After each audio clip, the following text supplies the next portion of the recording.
Muy buenas noches con todos y todas. El Centro Bartolomé de las Casas les da una cordial bienvenida a cada uno de ustedes. Esta noche estamos presentando el libro La nueva corrupción en el Perú, Pirañitas y tiburones, de Óscar Ugarteche Galarza. Es una edición del proyecto especial Bicentenario de la Independencia del Perú, edición Bicentenario del Ministerio de Cultura.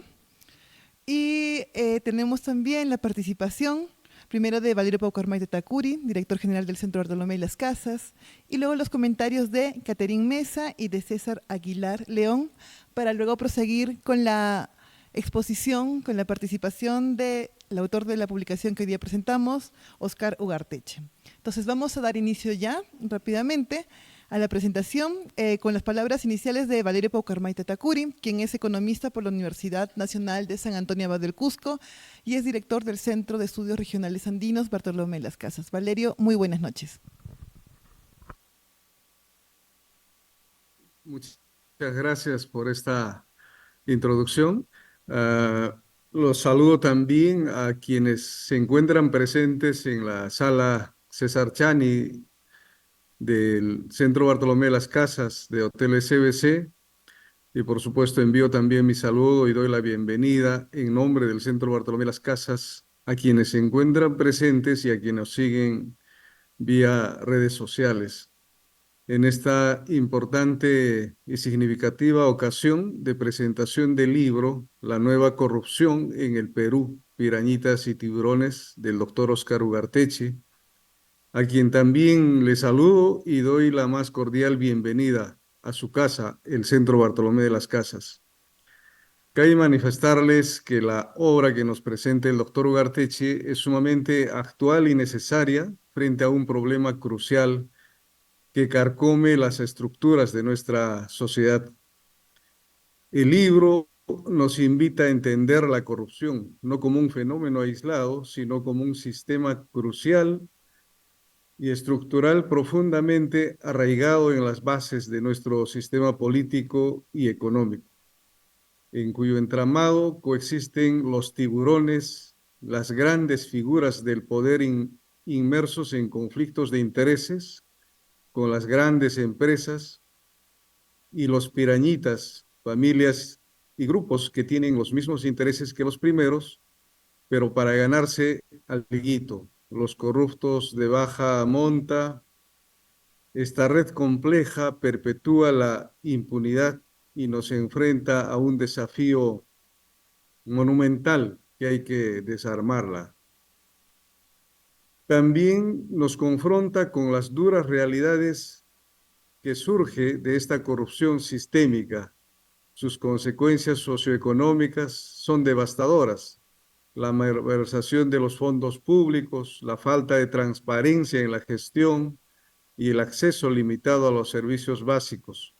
Todo esto no solo afecta la inversión y el desarrollo del país, sino que agrava la desigualdad, profundiza la pobreza y agrava nuestra ya tan grave situación social y económica. Asimismo, el doctor Ugarteche va más allá de la crítica, ofrece una visión de reformas profundas que para combatir la corrupción es central el fortalecimiento de nuestras instituciones, la promoción de la rendición de cuentas y cultivar una cultura ética y de transparencia, subrayando, por supuesto, la participación de la ciudadanía y el compromiso colectivo en la exigencia de cambios significativos para frenar las prácticas corruptas que tanto daño nos hacen.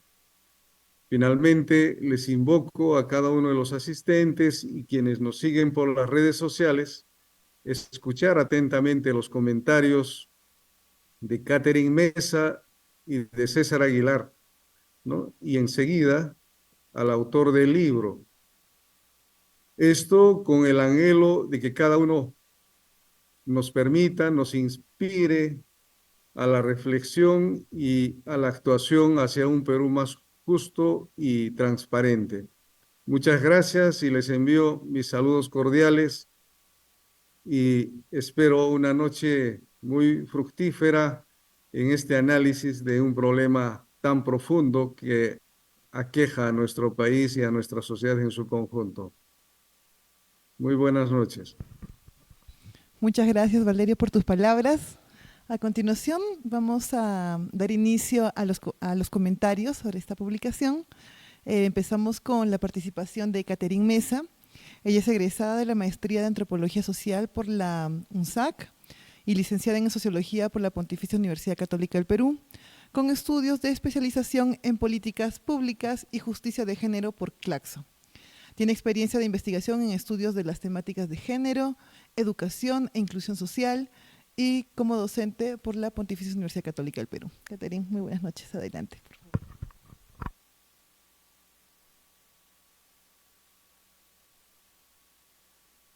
Muy buenas.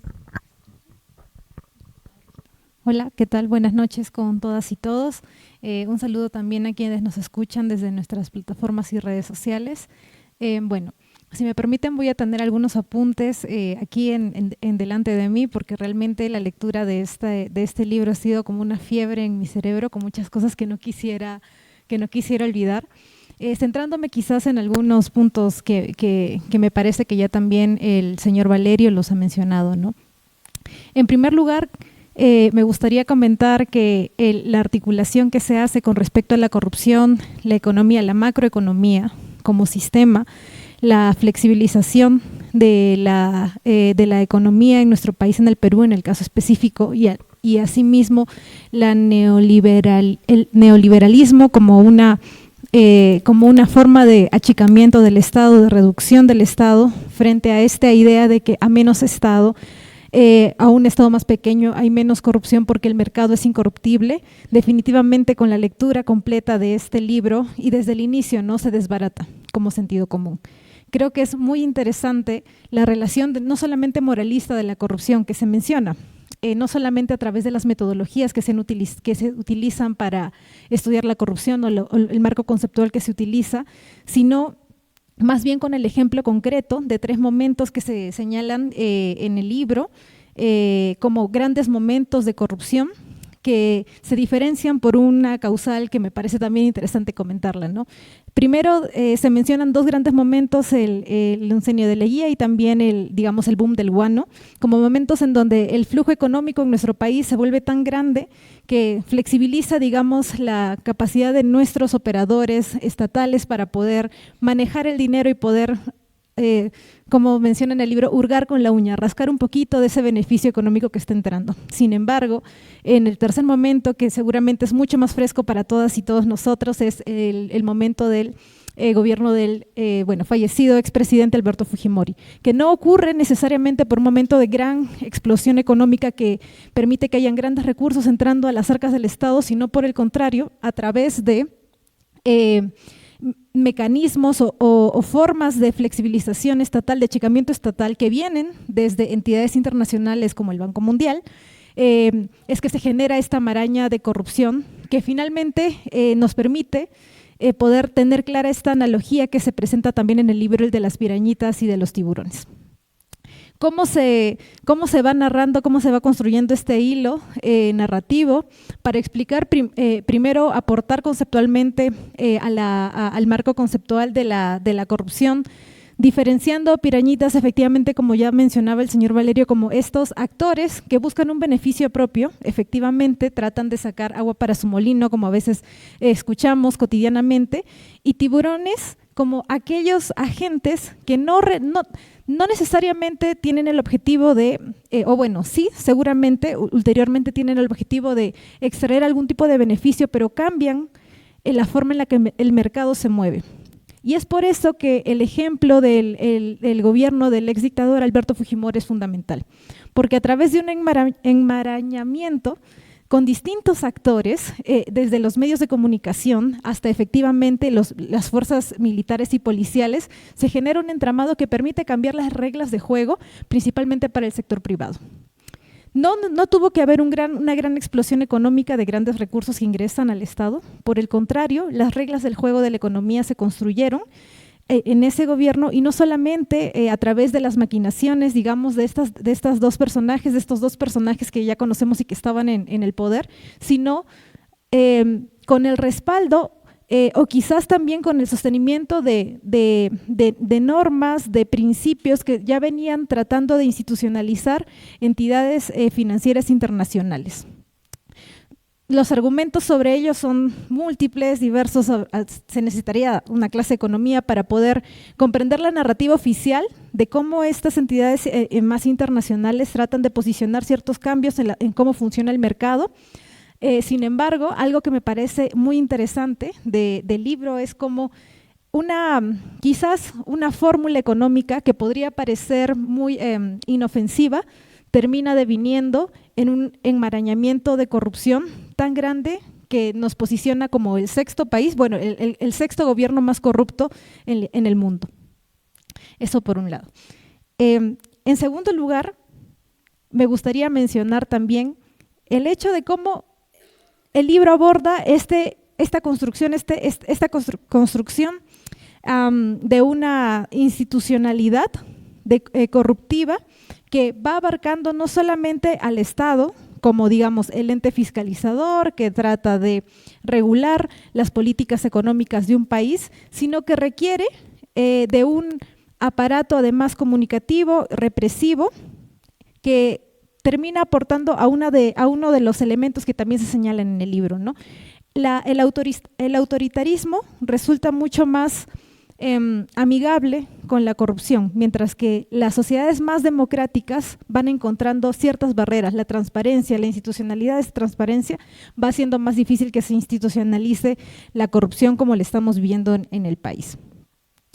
Un momentito, por favor, para seguir avanzando. Estos elementos que se señalan, especialmente en el ejemplo más concreto del gobierno del exdictador Alberto Fujimori, me parecen sumamente fundamentales porque cambian el curso de la historia que como país tenemos en lo que se ha estudiado como corrupción. Especialmente porque nos deja como consecuencia un enmarañamiento de corrupción que no solamente afectó la década de los 90 o el periodo de la dictadura, sino que deja rezagos, o no sé si rezagos es la palabra correcta, pero definitivamente deja lecciones para futuras autoridades, futuros presidentes, y como también se menciona en el libro, es una de las razones por las que todos nuestros expresidentes y posiblemente nuestra futura expresidenta terminan con procesos judiciales vinculados al tema de corrupción. Es interesante analizar en ese sentido esta figura del tiburón como aquel que cambia las leyes del mercado, y no es posible detener la corrupción en ese momento porque las leyes del mercado se van haciendo para precisamente beneficiar estos intereses privados. Entonces, la gran pregunta que nos hacemos, al menos mientras yo leía, era, en primer lugar, cómo esta narrativa de corrupción, que es muy moralista, incluso, bueno, cuando pasa la parte más de la descentralización en uno de los capítulos que también de repente no me va a dar el tiempo de señalar, pero cómo esta narrativa de la corrupción, que en un principio es muy moralista, que nos señala precisamente cómo la ley especifica que el saqueo, el engaño son parte de estas figuras que están ya tipificadas jurídicamente, pasa a ser difícil de detener, casi indetenible, debido a que las leyes van cambiando, van modificándose por cómo los actores privados, especialmente del sector privado empresarial, se van articulando al Estado, siendo muy difícil señalar la diferencia, el límite o la frontera entre lo que es el interés estatal y el interés privado. Esta figura que se plantea de cómo a través de diferentes mecanismos, por ejemplo, un mecanismo que a mí me pareció sorprendente es el de los abogados ad honorem, que entraban a los distintos ministerios para poder ser asesores del Ministerio de Economía, del ministro de los distintos ministros, que ahorita no me acuerdo de todas las carteras, entran a jugar un rol no solamente de asesoramiento en el sentido de asesoramiento técnico, sino asesoramiento para el beneficio de los intereses privados de la entidad privada a la que representan. Una entidad privada que podría ser tanto estatal, digamos, dentro del marco de nuestro país, pero también internacional, y se presentan como evidencias, especialmente como durante los momentos más fuertes de intervención de las políticas internacionales económicas se daban estos casos. Otro elemento que también me parece muy interesante de resaltar es la figura, una fórmula que se presenta en el marco de la corrupción, que es el del agente que, digamos, traiciona al Estado, como esta figura, este actor que está encargado de regularizar nuestra economía para un tercero, que como fórmula es criticable en el marco de lo que ocurre dentro del el gobierno del ex dictador Alberto Fujimori, debido a que ya no hay una separación clara entre lo que es el interés privado y el interés estatal. Por el contrario, el Estado es el que se convierte en esta figura que termina modificando las reglas de juego económicas. Todavía me queda tiempo. Para ir cerrando un poquito con los comentarios que quería señalar, me parece sumamente interesante la reflexión final que se lanza en las conclusiones finales especialmente, sobre cuál es, digamos, ahora la fórmula para poder detener esta maquinaria que se va generando alrededor de la corrupción, especialmente entendiendo de que se ha institucionalizado en el Estado y a través de ejemplos como por ejemplo el de las universidades, es muy difícil ir frenando leyes que se van cocinando en el camino. Una de las alternativas que se presentan en el libro es precisamente la publicidad alrededor de estos intereses económicos que se van y cómo definitivamente los medios de comunicación tienen un papel fundamental que jugar ahí, pero que se encuentran ya también corrompidos o inmersos en estos intereses privados que no se pueden detener en el camino. Yo me pregunto en ese momento, mientras leía ya casi las conclusiones finales, ¿cómo podemos, por ejemplo, en este momento en donde distintos intereses económicos van posicionando normas, leyes, proyectos de ley en el Congreso actual que tenemos, cómo ante el evidente estado de corrupción y de intereses privados que se posicionan frente al interés común, que también es un elemento importante que se señala en el libro, cómo podemos hacerle frente cuando estamos tan desgastados, tan cansados, tan también amedrentados por cómo se ha ido tomando el tema de la criminalización hacia las personas que protestan, las personas que están tratando de defender los derechos humanos. Se hace mucho más difícil en un contexto en donde no solamente ya son las reglas económicas las que se cambian, son las reglas de la defensa de los derechos humanos y de nuestro propio derecho a protestar, lo que en este momento se posicionó en el Congreso como leyes de criminalización, para debilitar nuestra capacidad de agencia y de ejercer protesta, de ejercer presión frente al Estado. Y lo último que quisiera señalar, que me pareció muy curioso, porque cuando se presenta en la primera parte estas fotografías, digamos, de estos 3 momentos históricos importantes de gran corrupción en nuestro país, la mayoría de estas imágenes hacía alusión a hombres, ya sea el presidente Leguía, a un señor con una bolsa de guano y una bolsa de dinero, solamente la fiscal que fue también procesada luego de la caída de la dictadura de Alberto Fujimori, era la única mujer que era representada en estas fotografías o dibujos, que también presentaba imágenes como Alberto Fujimori y Alan García. Y me parece importante resaltarlo en este momento, especialmente cuando el rostro de la autoridad es una mujer, la señora Dina Boluarte. Porque si bien la corrupción seguramente ha sido un espacio, no la corrupción en sí mismo, pero dado a que el Estado ha sido un espacio fuertemente masculino durante muchos años y es con la ley de la paridad y alternancia con la que se ve cómo se va feminizando el rostro del Estado también en sus distintos niveles, es importante señalar que las mujeres no somos inmunes a la corrupción, especialmente por cómo se relata en el libro, por cómo las mujeres también podemos hacer agentes, que estemos influyendo en favor, digamos, de lo técnico, lo que se entiende como sentido común, como bien común, como proyecto de nación.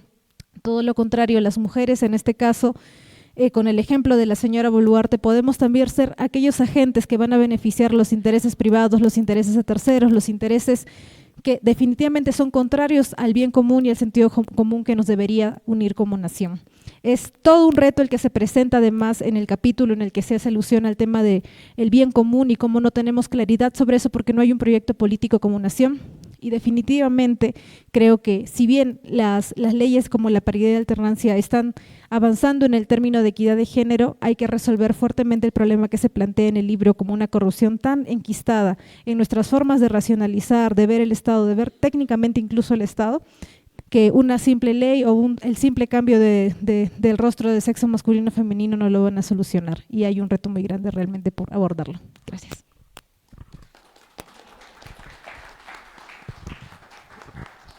Muchas gracias, Catherine, por tus comentarios, tus reflexiones y esto que nos comentas también sobre los retos que tenemos, ¿no? A continuación, tenemos la participación, los comentarios de César Aguilar León. Él es antropólogo por la Universidad Nacional Mayor de San Marcos y magíster en estudios políticos y sociales por la Universidad Nacional Autónoma de México.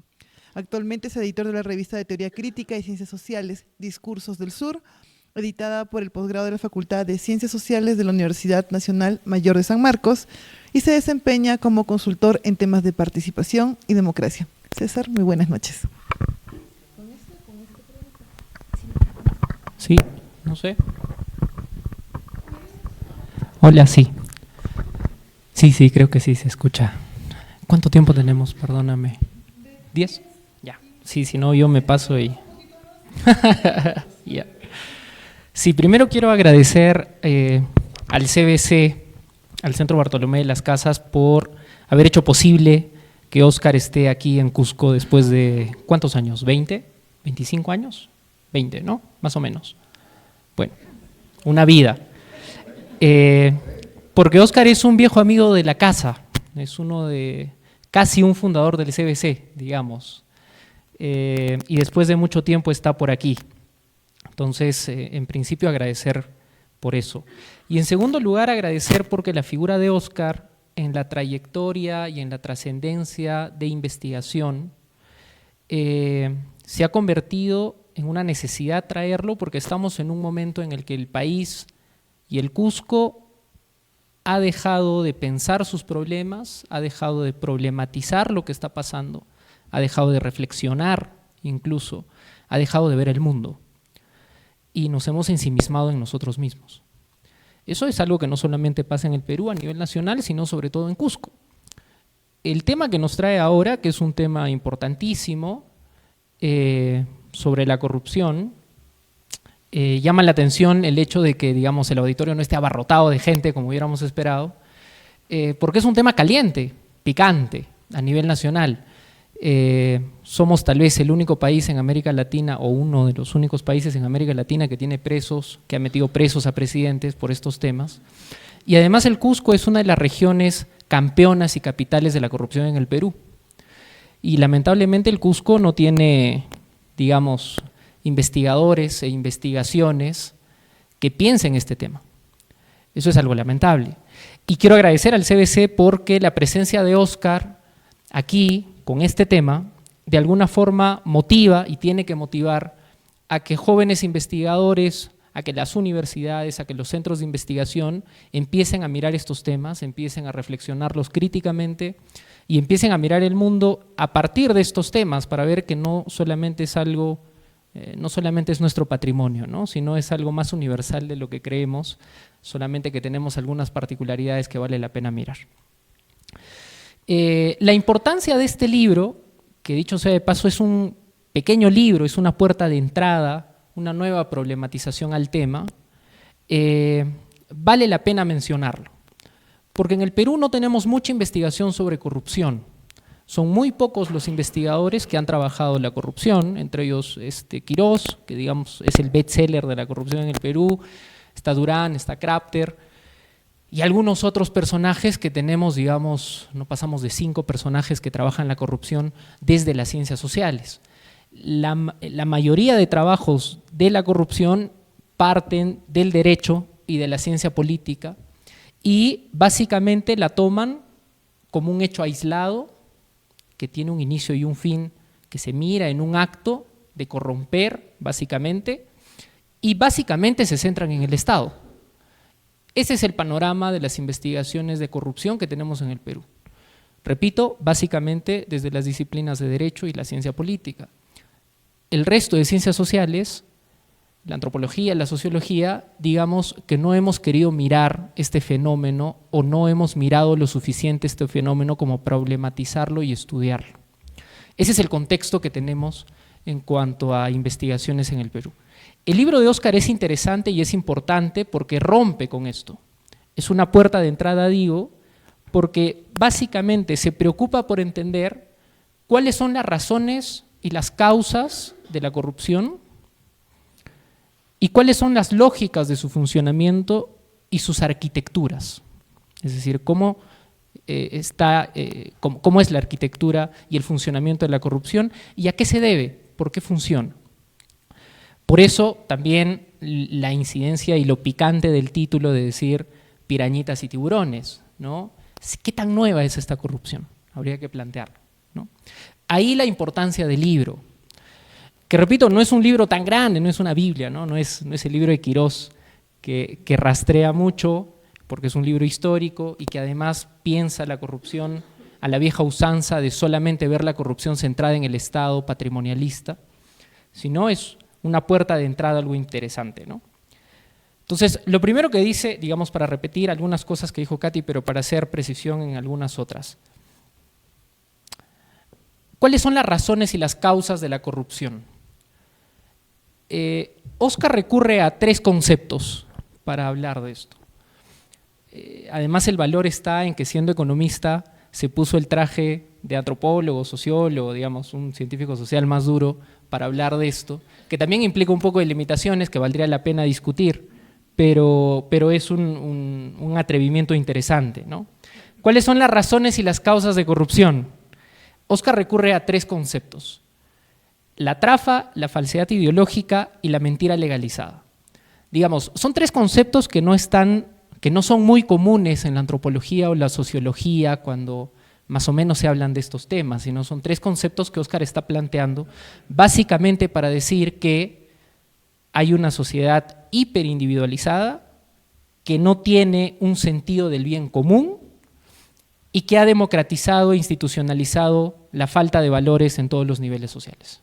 Es decir, la corrupción ya no solamente es patrimonio del Estado, ya no solamente es patrimonio de las élites políticas, sino que es algo institucionalizado a nivel general en todos los estratos sociales.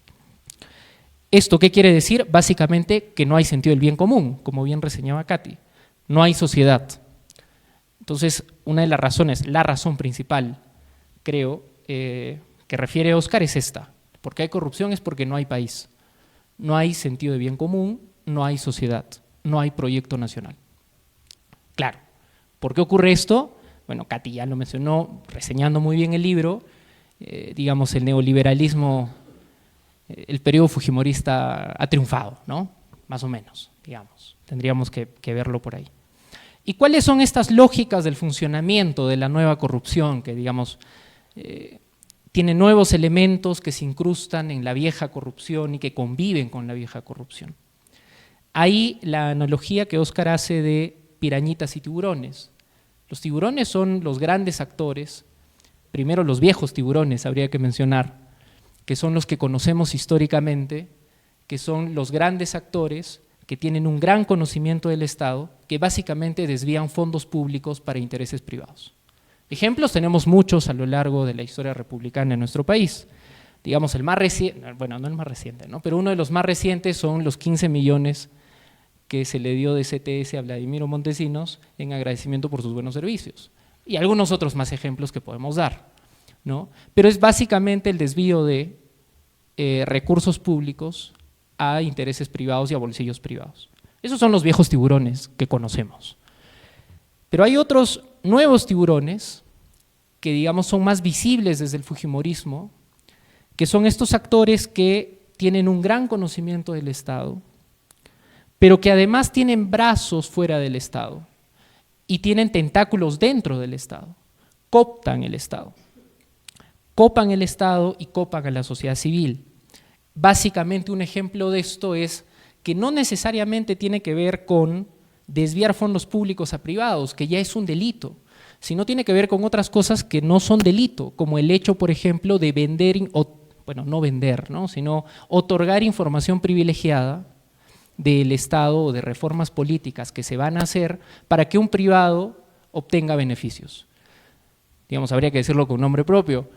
Uno de los bancos más exitosos que tenemos en el Perú se hizo exitoso por eso, porque ponía asesores importantes en el Ministerio de Economía durante 8 o 10 años, ¿no? 30 años. Bueno, me quedé corto.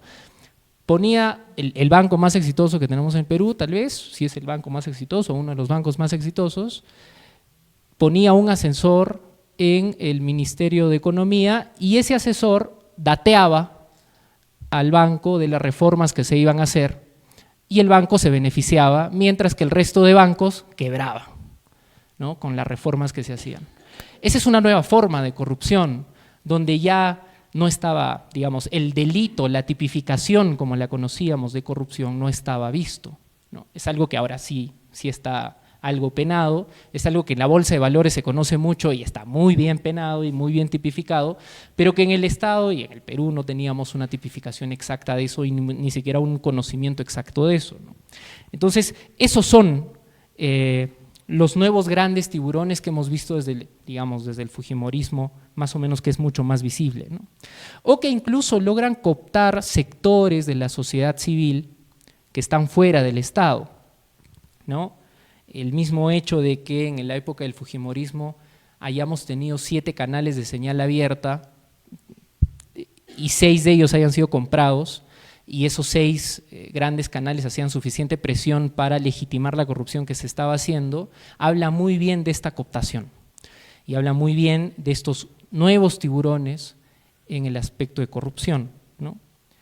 Pero esos viejos y nuevos tiburones ahora se han visto convivientes con unas pirañitas, a los que Óscar les llama pirañitas, pero son estos pequeños actores que no tienen un gran conocimiento del Estado, pero que sin embargo están ahí arrachando o arrancando lo que pueden del Estado, ¿no? Todavía es una cuestión patrimonialista, más o menos, como el hecho de vender un ascenso militar a 20.000 soles, o como el hecho de entregar un Rolex para una obra pública, ¿no? O como el hecho de, viendo un caso más pequeño acá en Cusco, ¿no?, que acá en Poroy hay escasez de agua, hay reclamo de agua y la alcaldesa, para evitar el conflicto con el Frente de Defensa, le da una chambita de 8.000 soles al abogado del presidente del Frente de Defensa, y así el Frente de Defensa ya no es tan ácido, ya no es tan picante con la autoridad, ¿no?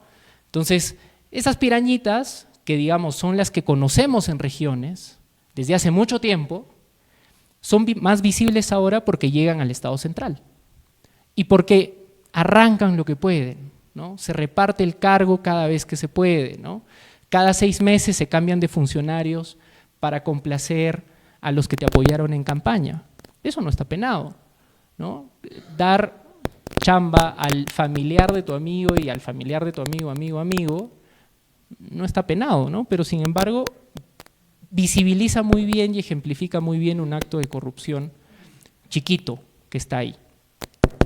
Eso es a lo que Óscar llama, digamos, muy acertadamente, además muy divertidamente, pirañitas, ¿no?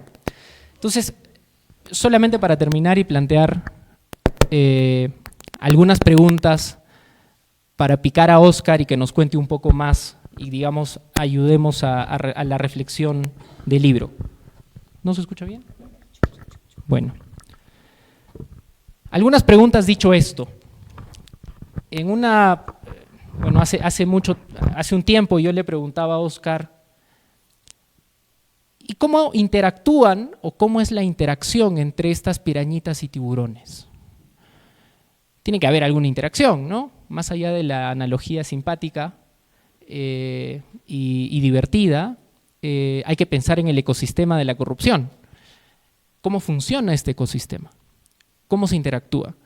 Hace algunos años Óscar tuvo algunas dificultades, digamos, para responder esto, porque no se veía muy bien el panorama de, a ver, cómo los grandes tiburones conocedores del Estado que han estado históricamente ahí se engranan con los pequeños, ¿no?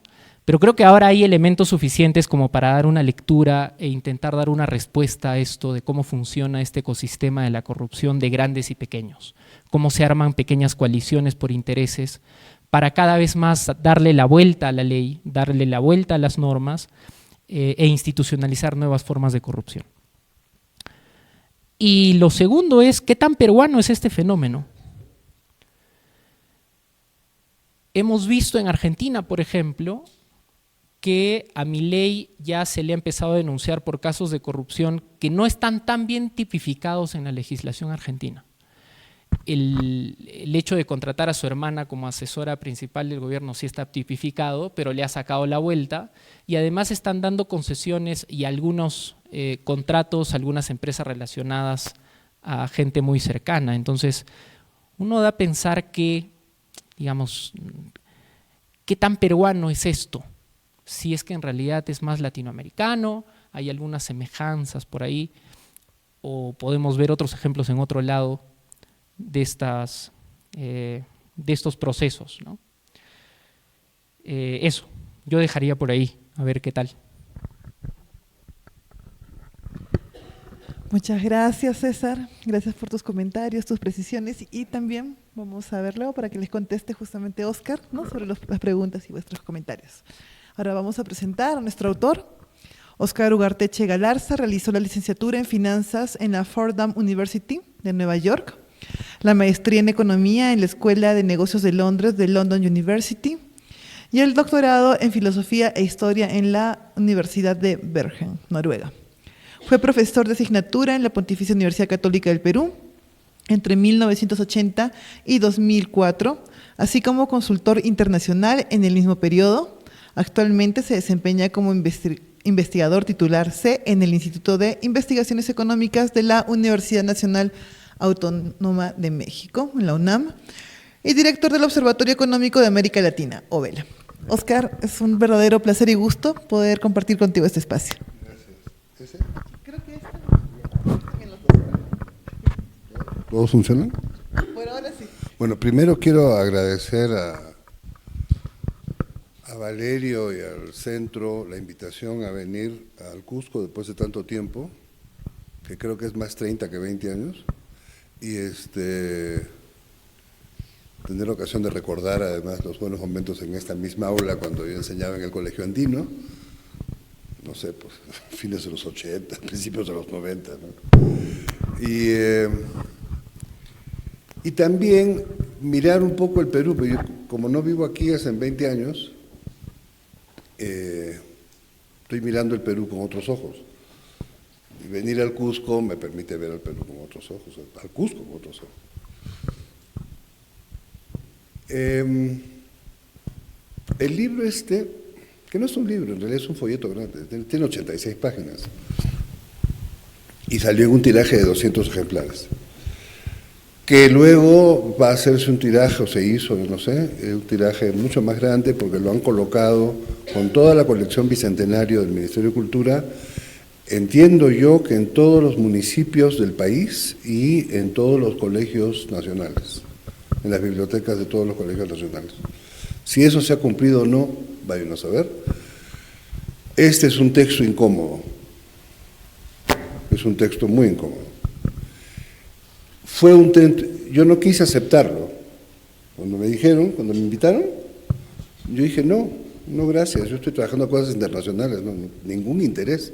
Además, no es un tema, no es mi tema, o sea, no es un tema que a mí me haya nunca jalado a la reflexión.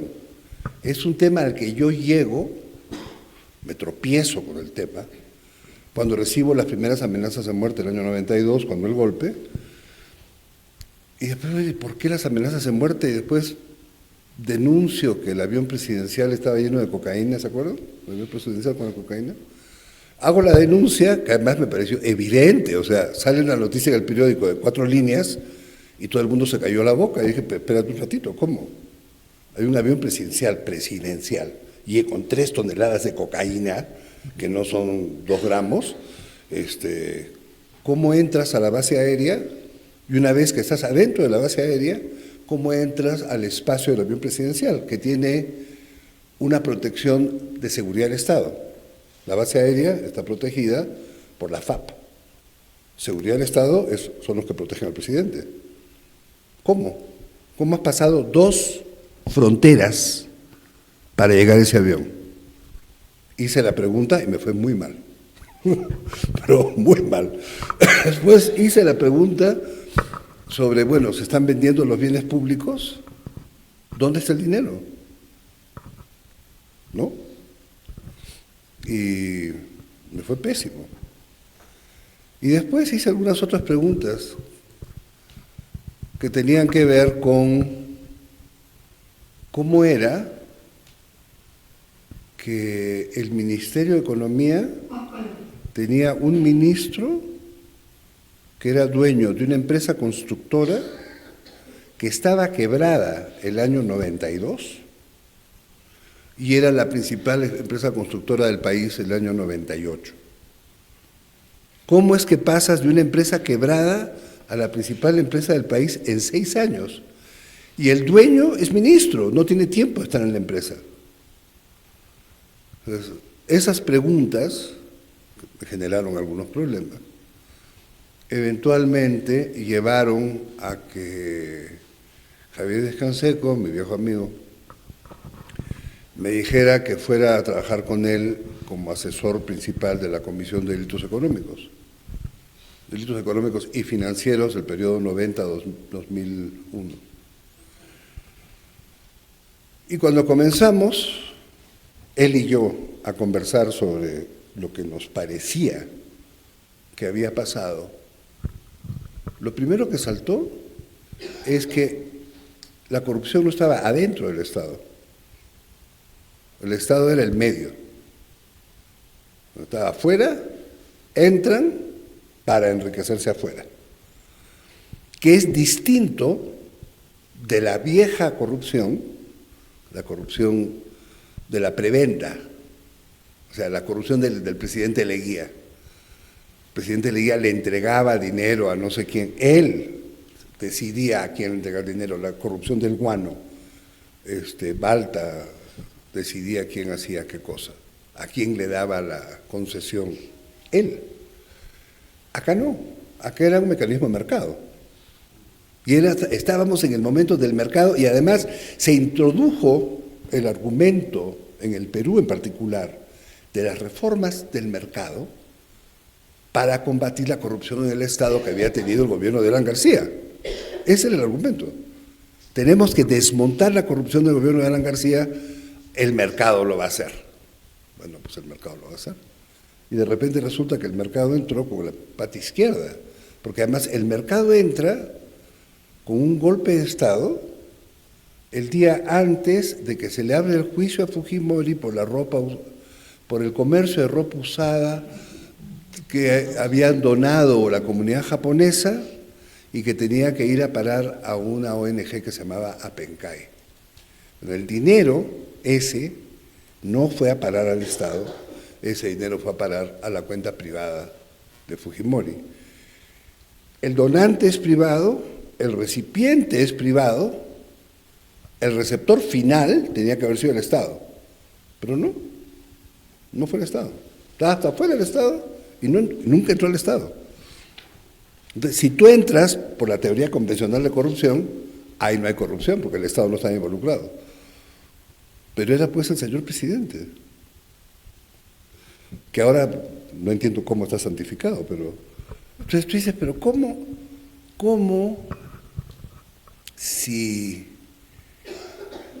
tienes un proceso de reformas económicas que es complicado, ¿no? Reformar un país entero. ¿Cómo llegas con 700 decretos preparados, 700, que se aprueban todos por decreto supremo el lunes 6 de abril? How? Y entonces, parte de la investigación que hicimos a la comisión fue eso, fue ver cómo y quiénes. Y a la hora de ver el cómo y quiénes, aparecieron todos los abogados que ustedes se pueden imaginar, los estudios de economistas más importantes del país, es decir, era la hiperélite, el poder real, que transformó el país, y ese es el juicio que hay ahora contra Keiko, es eso. Que es a lo que Paco Durán, que venía a conversar con nosotros, dijo, eso es copamiento del Estado. Sí, pues, copamiento del Estado. Y el Estado está copado. ¿Pero quién ha copado el Estado? El Estado está copado por las empresas. Y esto ya es otra cosa, porque entonces tú ya no estás robando 5 soles, no. Tú te estás tirando el Fondo Nacional de la Vivienda. Así. Pues no es que se llevaron 5 soles, no, se llevaron el Fondo Nacional de la Vivienda, completo.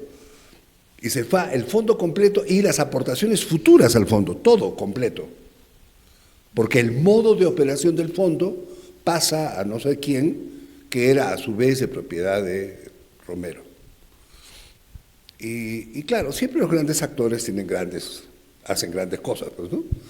Y un gran actor, en este caso, hace una gran intervención en el caso del Fondo Nacional de la Vivienda y se apropia de todos los activos del Fondo Nacional de la Vivienda, que son, más o menos, los postes de luz de la calle. ¿Cuánto suma la propiedad de los postes de luz de la calle en un país con 30 millones de habitantes? Te comienzas a pensar, eso, claro, ¿eso qué cosa es? ¿Desvío de fondos públicos? No, no hay desvío de fondos públicos. Eso es que le ha hecho la gauchada y le dio el contrato a su primo, no. ¿Qué es? Eso es alguien que entra de la empresa, entra a la licitación de la compra y amarrado con el que vende dice yo compro. Y en ese amarre no tiene que pasar dinero necesariamente. Esa fue otra belleza. Siempre, tú dices, siempre pasa dinero, ¿no? ¿No? Puede pasar un futuro asegurado. Cuando la empresa sea privatizada, tú serás el presidente de la empresa, Aeroperú. Tú serás el presidente de la empresa. Entonces yo aquí no te doy un centavo. Pero en los próximos 25 años de tu vida tú tendrás un ingreso. Cuando ya no estés en el Estado, tendrás un ingreso. Esa es otra forma. Ahora, todo esto pasa en nombre de que el Estado es ineficiente. Entonces ahora con el Estado eficiente que tenemos, porque esto es el Estado eficiente, que 30 años después, aquí estamos, esto es lo que hay, no hay otra cosa. Este es el Estado eficiente, esto es lo que estábamos buscando, acá estamos. Entonces tenemos un gobierno con 4% de popularidad, un sistema de extorsiones en el transporte público de la ciudad de Lima que ha llevado a un paro que tiene 3 días y parado la actividad económica de la ciudad más importante del país, y tenemos una rotación de ministros interesante y tenemos la total desacreditación del sistema político. O sea, una vez que desaparece la izquierda como actor y queda capturado, el señor Cerrón se ocupa de liquidar lo que quedaba de la izquierda por $400,000. Era un pirañita, $400,000. Todo este desastre, en parte, es porque él es enjuiciado en Junín y sentenciado por $400,000 que desviados clásicamente cuando era regidor en Junín.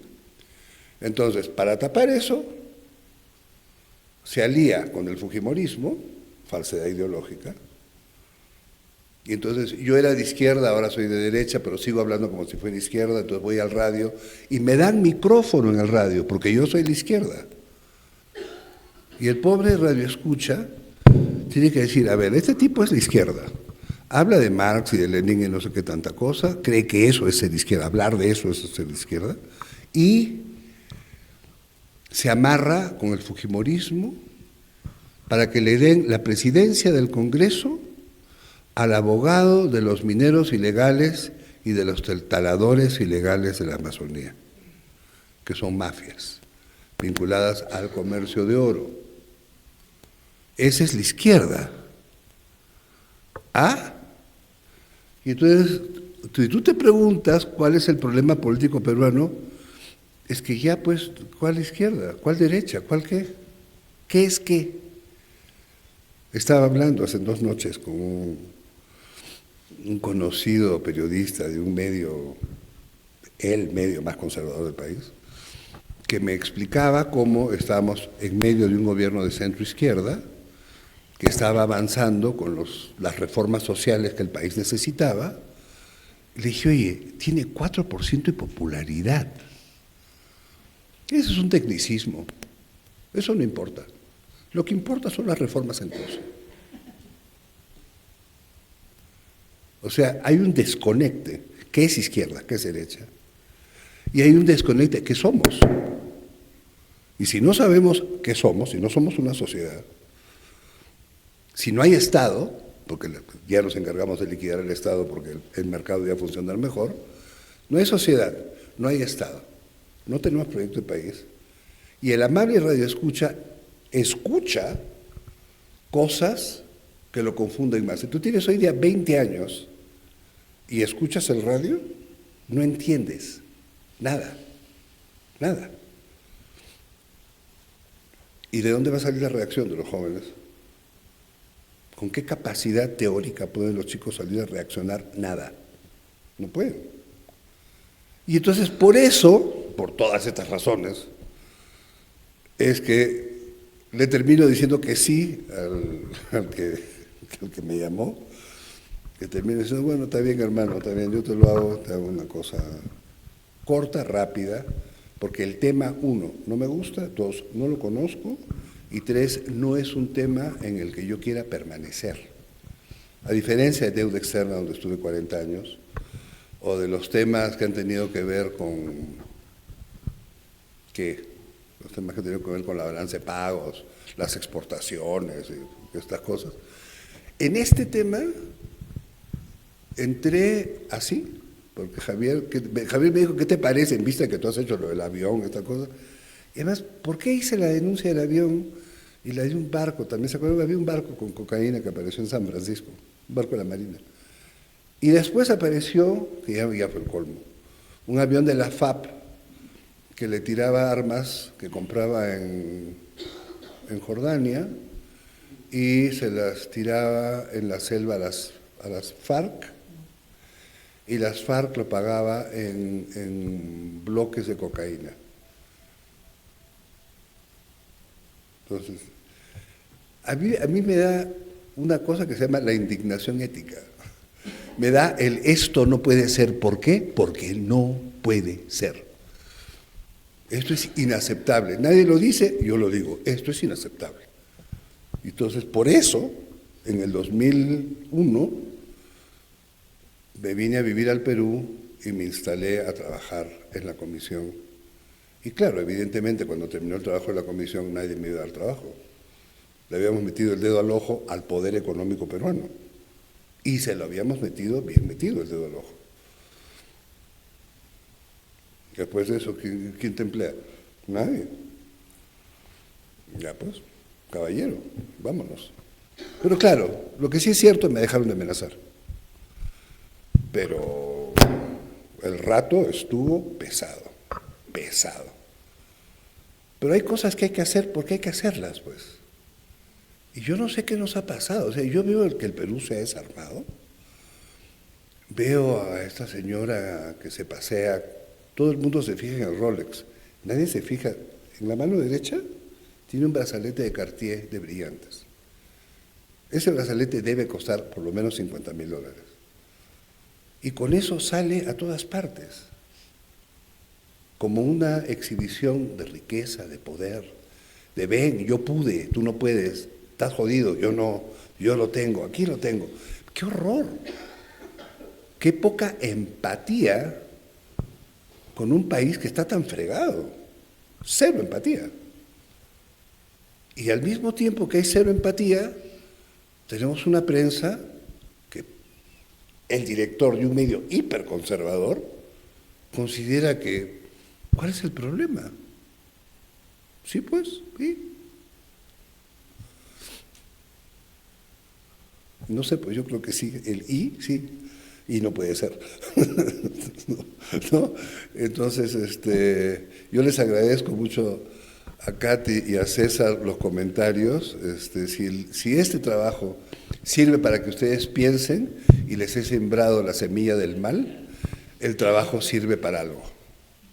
Y si ustedes tienen a bien descargarlo de internet y leerlo, y les sirve para que se enojen, ha servido de algo. Y si no, pues quedará como parte de mi bibliografía y como uno de los trabajos que he publicado. Gracias. Muchas gracias, Óscar. Gracias por compartir con nosotros sobre todos los cambios, las formas, ¿no?, que en este último periodo del Perú, ¿no?, ha tenido este fenómeno de la corrupción. Ustedes pueden descargar este libro gratuitamente en la página, en el repositorio Bicentenario, ¿no?, esta publicación. Entonces está liberado para el alcance de todos y todas, ¿no? Lo recomendamos. Gracias por haber venido al Cusco a presentar esta publicación. Muchas gracias, César.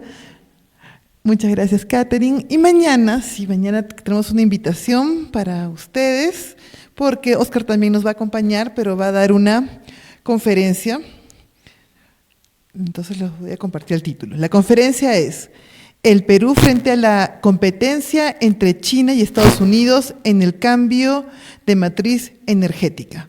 Mañana a las 7 de la noche, igualmente aquí en el Centro Bartolomé de las Casas. Para los que no puedan asistir de manera presencial, también igualmente vamos a compartir la conferencia de manera virtual. Muchas gracias a todos y todas. Muy buenas noches.